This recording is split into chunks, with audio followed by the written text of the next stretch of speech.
Hi everyone, my name's Dan Draper and welcome to my YouTube channel. Thank you so much for tuning in. Make sure you hit that like, subscribe and turn on all notifications to keep up to date with the content that I'm going to be putting out, including my podcast. Let's get into the videos.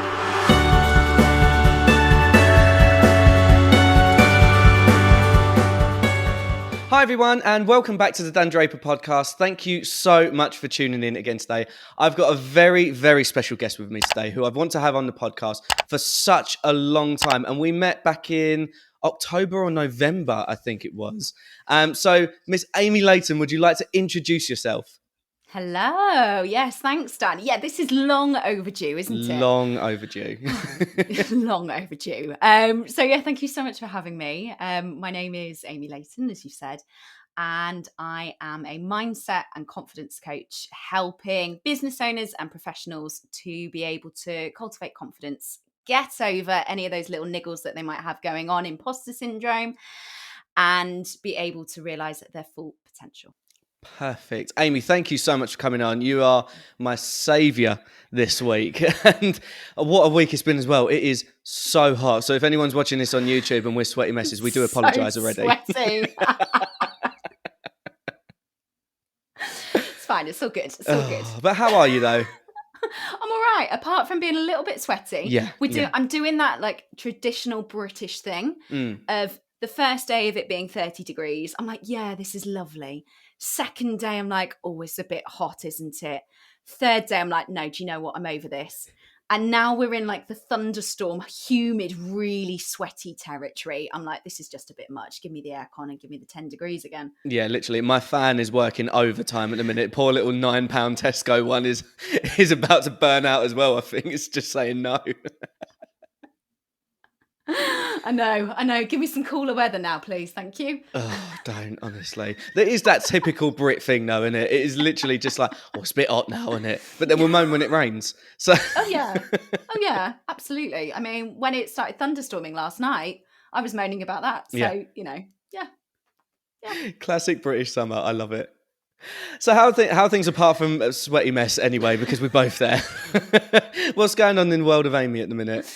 What is going on in the world of Amy?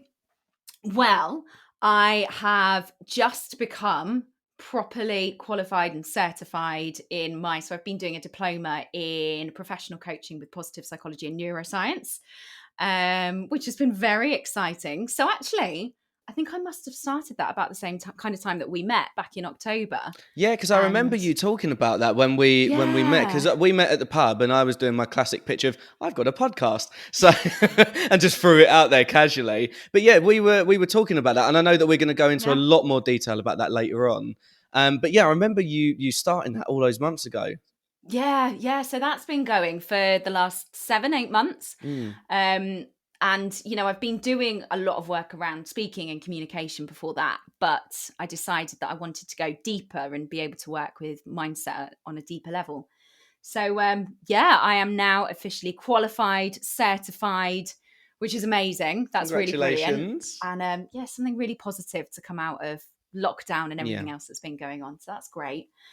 And now it's just a case about getting the word out there, really, and, starting this new venture in what I'm doing and bringing in some of the communication work as well. And kind of, bringing the two together is great. Yeah, very exciting. I can't wait to talk about that later as well. But let's get straight into it then, Amy. So where is it that it all began for you? Where did your struggles begin, your own personal struggles? Yeah. So I was thinking about this earlier, and it's really interesting. I have a specific memory where my struggles with mental health started, which was when I was about 13, 14. I was in year 9 at school.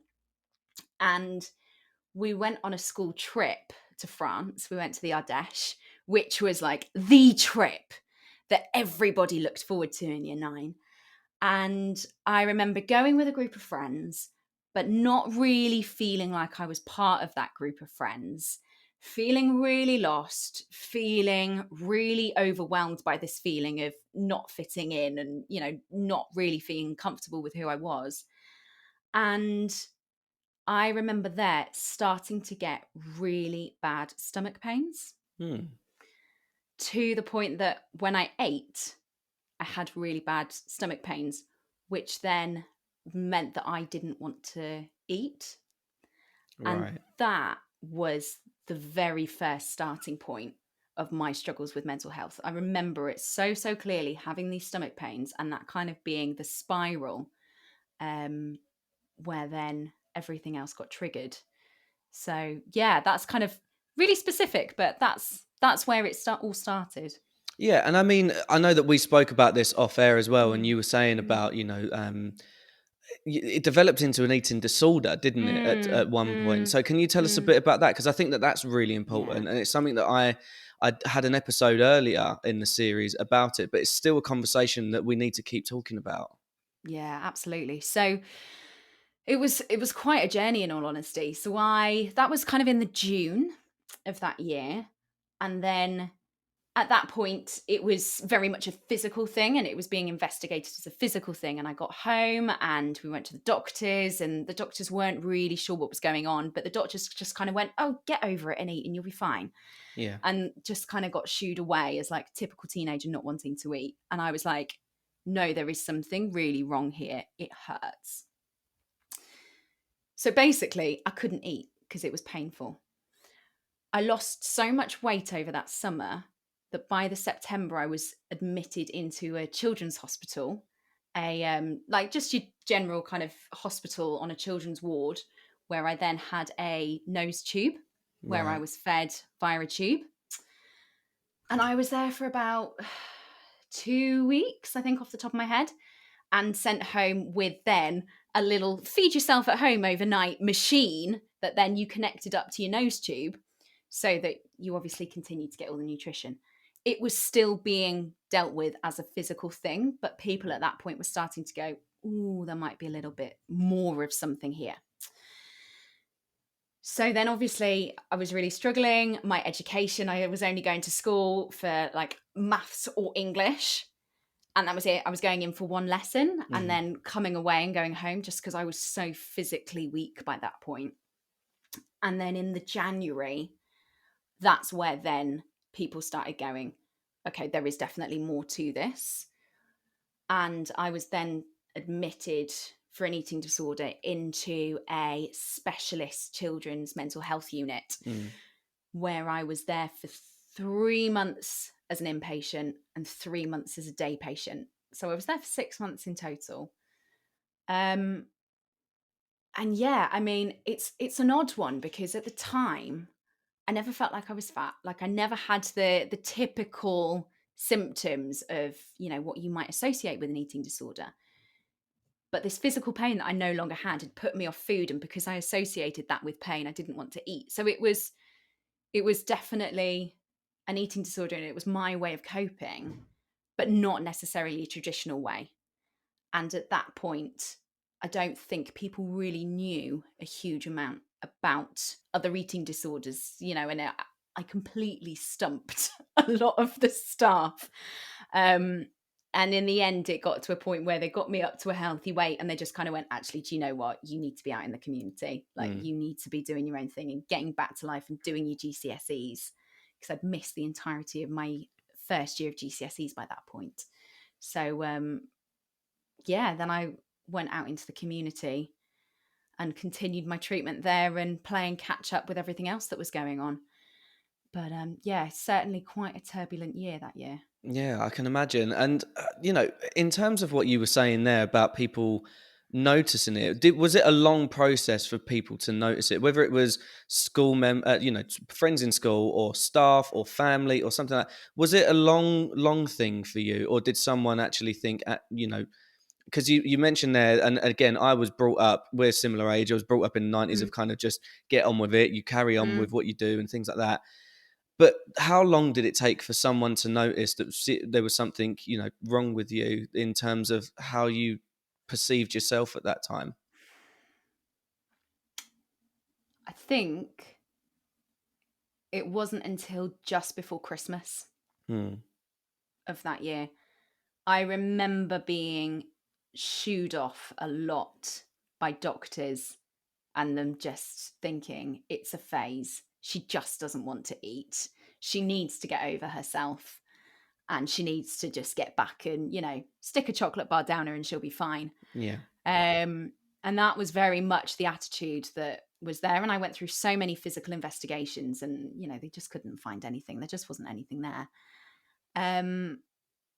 So yeah, I remember being sat, I'd forgotten about this actually, but I remember being sat in a meeting with my parents, and I can't remember what kind of doctor it was, but it must have been a psychologist of some sorts, and them saying, okay, we'll keep her at home for Christmas.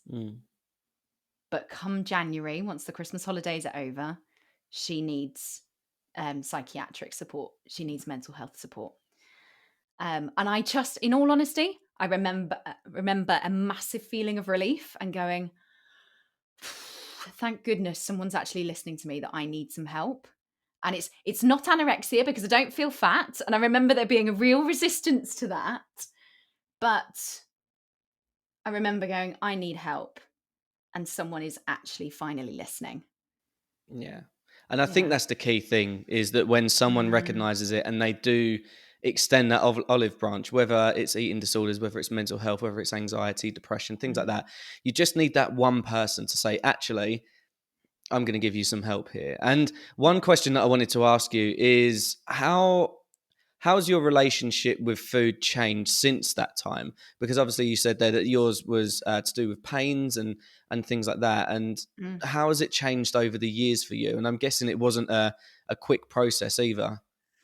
No, not at all. And, I remember being out in the community and still having weekly sessions with my psychologist and and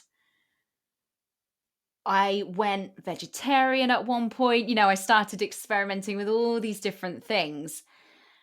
And actually, I didn't really like my mum's cooking growing up, so don't tell her that. But, Mum, if you're listening, she's lying. It's love my mum's cooking at some points, but other points was like really traditional, like 70s and 80s food, and I was like, a beige this is platter. a bit gross. Exactly. I was like, where's the vegetables? Come on, mum. And I think I was trying to establish my own healthy relationship with food, and yet my mum at home was doing the Special K diet and presenting pork chops and mashed potato for dinner, and you're like, it's not great, is it really? Love my mother to pieces. So I think going vegetarian was a way of me trying to want to eat a little bit more healthily at home when, my mum was still cooking for me. And so I started cooking for myself, and actually through that, I started learning more about nutrition, but being very mindful of doing it in a really healthy way. So, yeah, I guess actually by feeling empowered to be able to look after my own food and do my own thing, and make sure that I was getting a balanced diet. I didn't want to go to the extremes. I just wanted to make sure that I had a balanced diet. By being able to do that, that's where then I started to get more of a healthy relationship with food. And to the point when now I will always eat healthily, but I am always very conscious of not letting other people's kind of stories, their own stories with food, affect how I eat. I am very much like, I want to eat to be fit. I want to eat to be strong. I want to eat to be really healthy. Yeah. And I'm not going to go to one extreme or the other. I just want to keep it balanced. I'll have a pizza one night, and I'll have a chicken stir fry the next, and I'll have a salad the next. Life is about balance, and that is something that I've really learned. But yeah, no, it took a while. Yeah, and I think the thing is as well, it's what you said there around learning to cook. And I remember growing up as well, fairly similar, in terms of cooking upbringing to yours. It was very much, like we mentioned earlier, beige platters or this and that. And that was from my own choice, because as a kid, I was like, oh, vegetables, no, not having any of that. And my mum would try and not force me, but she would just be like, come on, Daniel, give it a go, mama. And I was always a chicken nuggets and chips kid. So I basically just grew up on that. And it wasn't until I got older, and I was going through, and I started to learn to cook in school, and then afterwards, and then I started cooking for myself once I'd moved out and things like that. That again, like you said, I started experimenting with food. I need to get better with the balance side of it. I'm not going to lie, but yeah, in terms of vegetables and things like that and salads, that's all come for me in the past. I would only say in the past sort of 10 years or so, if that. Mm. Whereas beforehand, it was very much a British beige diet, if you like. And I feel so much better for it now, having those kind of nutrients come into you, because you can get it from other substances, like, sorry, not substances, other things such as like cod liver oils and tablets and things like that. But the best source of things like that and proteins is from, vegetables and meats and stuff like that. Yeah. Yeah. I mean, trust me, my fiance, if he could eat chicken nuggets and chips every night of the week, he would. Yeah. But yeah, no, definitely. Getting some of the green stuff in is always really good. So yeah, it's all about balance, isn't it? Yeah, exactly. So one other thing that I wanted to ask you, Naomi, is after that time, you had another bump in the road as well, because you said that you suffered with depression as well. So Mhm. can you tell us about that? Yeah. That's a strange one because it's almost a little bit of a blank in my memory, in all honesty. But from what I remember, that time where I was out in the community and I was getting through my GCSEs, I remember, I was bettering my relationship with food again, but I was still struggling with that sense of identity and who I was and what I was doing. And I still did not feel like I fitted in at school. And, my friends were so supportive, but I was like, I don't really belong here. Um, and I was really struggling emotionally with that. So the way that then the doctors explained it to me was these chemicals in my brain were, lacking in what compared to what they should be. So, I ended up being diagnosed with depression and ended up going on antidepressants. At that time, I think I was about 15, I think. Um, and I can't remember for the life of me how long I was on those, but I was Mm. certainly on them for a good few months and then slowly, being taken off them. And then at the end of my time at drama school, because I went to drama school, and I did 3 years there. And at the end of my time towards that, where I was going through the point where you're starting to be put on a pedestal and you're starting to be, judged for getting agent representation. I remember struggling throughout that period as well. So again, going to the doctors and being put on a bout of antidepressants. So yeah, no, that is more something that I have to keep a tab on. Mm. And that is more now where if I'm struggling, that's what I will struggle with and my moods will go, and it won't be around food at all. It will be more around depression and how how my moods are and how my anxiety is. Mm. So it's an ongoing thing that I monitor and I'm conscious of. But again, through keeping fit and eating well, it's something that I manage without having to go back on medication. Yeah. But And yeah, no, it's I've definitely said something that will always be I've there. said for so long as well that I think that exercise and mental health go hand in hand. Mm, And for me, I know in myself that where I haven't been as active recently as some of the other lockdowns or something like that, my mental health has taken a decline, which has then made me think mm, about my diet. And then I'm like, oh, it's fine. I'll just get a pizza from here, or I'll do this, that, and the other. So yeah. I'm now pushing myself to get back to that state of a healthy mental fitness so that I can then say, do you know what? I've done the best that I can. We're coming out of, fingers crossed, touching wood, a torrid time over the past Mm, 18 months. mm, And, it's just releasing that pressure and just building yourself back up again. Because I think we've all, for the moment, we've all just been so worked up around what's happening, and we feel pressure to go out and we feel pressure to get back to the old normal and stuff like that. Whereas actually, you kind of just need to reintroduce yourself. And so for someone who is struggling with mental health issues or in depression cases, things like that, it can be far more tough than people realize. And I think that that's what a mm. lot of people don't understand as well. So like you said there about, the fitness and the food side of it, that's going to be massive for so many people. Yeah, definitely. And I think what was interesting looking back was that as soon as lockdown hit, March last year, me and my fiance, we started running. And I was like, right, we need to get out. We need to have some air every day. We need to make sure that we're keeping fit. We need to make sure that we're not just sat in front of a screen. So we were running 3 times a week. My gym started doing online Zoom workouts. So I was making sure I was doing something, and I was mixing running and doing the gym and doing some yoga because, yeah, as you say, I knew that that was something that I needed to do to make sure that I kept physically but also mentally fit and I didn't go into a downward spiral because, everybody had their own stuff going on around COVID. And I knew that for me to be able to cope, that's what I had to do. Yeah. So, yeah, for sure. No, absolutely. And just taking it back slightly to what we were talking about before, how did you turn it all around? I mean, you said there that you were quite young when you had, well, relatively speaking, you were young when you had your eating disorders and your bouts of depression and things like that. So, A, how did you turn it around? And B, how did you turn it around at such a young age as well? In terms of the eating disorder specifically, For or for both, yeah. both? I think it was having more independence. I think, as we've spoken about in terms of the eating disorder and having more independence over, what I was cooking for myself and learning how to do things myself.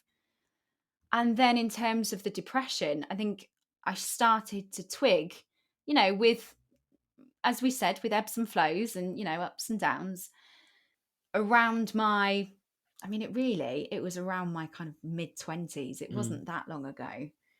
Um, that I started to get a handle on, oh, well, the things that I do have a real effect on how I think and feel, and how I think and feel is going to affect what I have going on around me. yeah.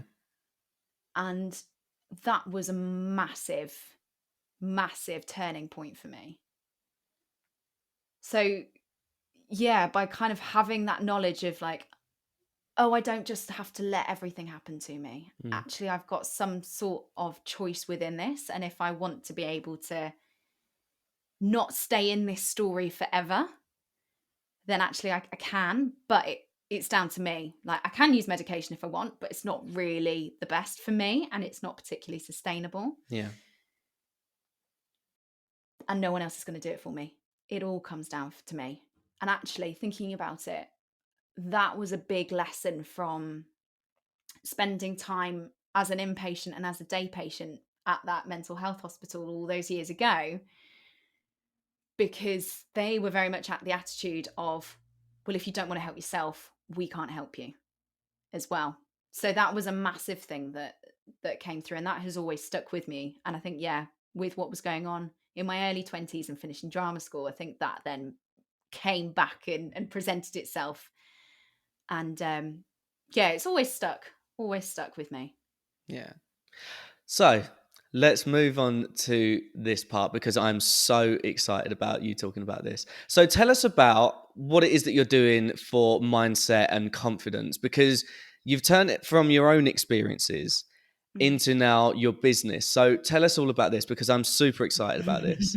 Yeah, there's a little bit of a story with it. So I think, one of the big things that I really struggled with, as we've established, was not feeling like I fitted in, not really being able to express what was going on, not feeling heard, and not really feeling listened to. So when I first finished drama school, I started doing a lot of drama teaching with the aim of helping people to feel like they were heard, like they could express themselves, like they could feel confident to get up and say whatever it is that they wanted to say.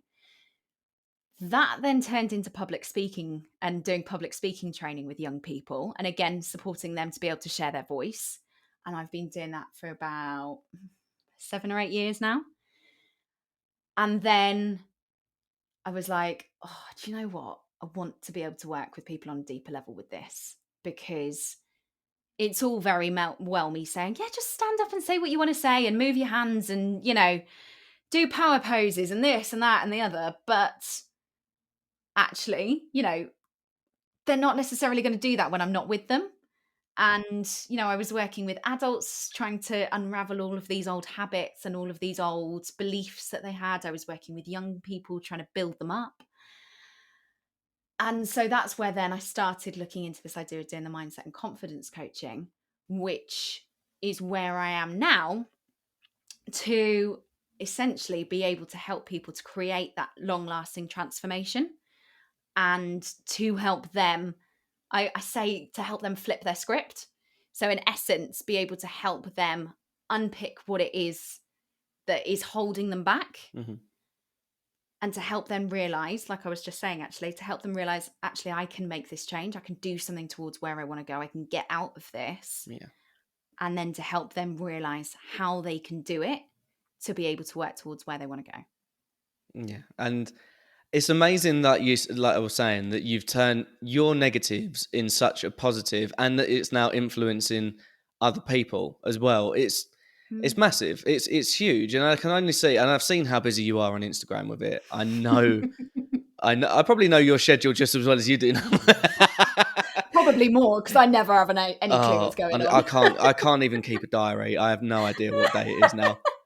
But no, you are so busy with it as well. And I think the stuff that I've seen that you've put up there as well is something that people need, in terms of, because you said it yourself when we chat before. There's no sort of wishy-washy kind of things with it. It's just kind of Mm. direct, straight to the point, and go with it. And for me personally, and a lot of people will be different, but for me personally, the way that I get feedback and the way that I get help is direct. You need to be as blunt as possible, and that's it. So Yep. for me, I'm like, well, this is fantastic. Like, I'll sign up soon enough, Aim. But but that for me is the way that I would love to get feedback and coaching and stuff like that. If it's wrapped up in cotton wool, and Mm. it's something that you feel like there's there's not a lot of substance to it, there's just a lot of words around it, then a lot of things can get lost. And then people, and I've seen people do it before, when you look at people who are like life coaches and things like that, and they'll just kind of string people along with these vague words and sayings and things like that, just to keep people on tender hooks. Mm. Whereas your style, from what I've seen, as I said, and correct me if I'm wrong, but it does look like it's such a fantastic, right, let's get to the root cause of the problem, and then we can just work on everything from there.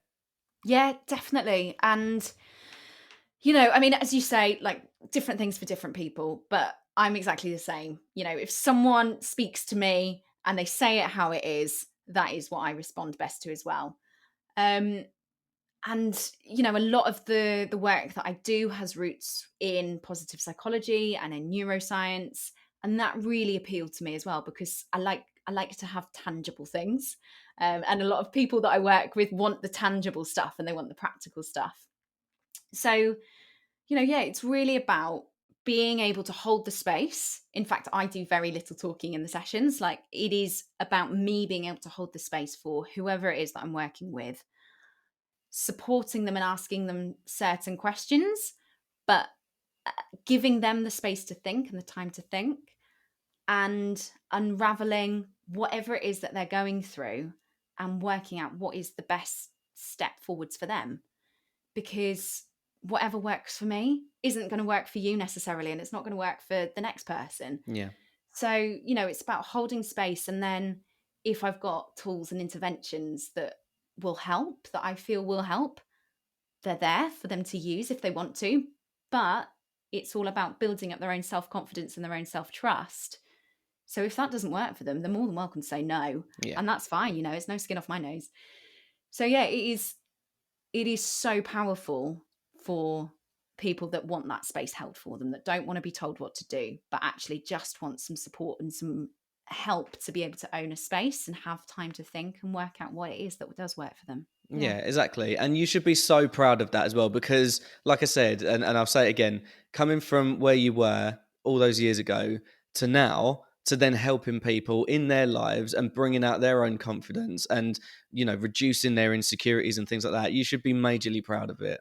Oh, thank you. Thank you. It was quite a journey, actually, speaking about it. I've It never is. really thought about it in that way before. But yeah, And we've no, done it it all is in quite half a an hour. journey. Time efficient, to the point. No waffle, no wishy-washy, No wishy-washy. direct. We're done. That's it. Oh, brilliant. So, Amy, just one last question, if I Yeah, can. of What would you course. say to anyone who may be struggling either with, something that you've experienced previously with the eating disorders or depression? What Mm, advice could you give to someone taking yourself back to that position? mm. Get support. Get support. Ask for it from, whoever you feel comfortable going to, whether that's, texting a helpline or, asking someone or speaking to a mate. Just get some support from somewhere. That would be my top advice. Yeah. Yeah. And there's so many amazing charities out there as well, and I'm going to link them all in the Instagram post, but also the episode description. So if anybody's watching or listening to this, then you'll find all the information in there, and I'll put some different charities in there. But Amy, thank you so much for coming on. It's been an absolute pleasure. It has. I've loved it. Thank you so much for having me. You're so And we're welcome. not too sweaty. We're Not too, no, okay. we're not too bad. It's kind of cooled down a little bit. As I said, I've got the window open, so I'm just wondering whether it started raining, just to make sure that my living room's now not 2 inches underwater. But no, We've made it. thank you so much. And I've got a bar tab as long as my arm, but as soon as we can, we will get out for a drink and we'll meet up and have a good old chinwag then as well. Sounds good. Sounds great. Brilliant. Thank you so much, Amy. Thank you, Dan. Cheers. Cheers. Bye. Thank you so much for watching this video. Make sure you hit that like, subscribe, and turn on all notifications, and I'll see you in the next video.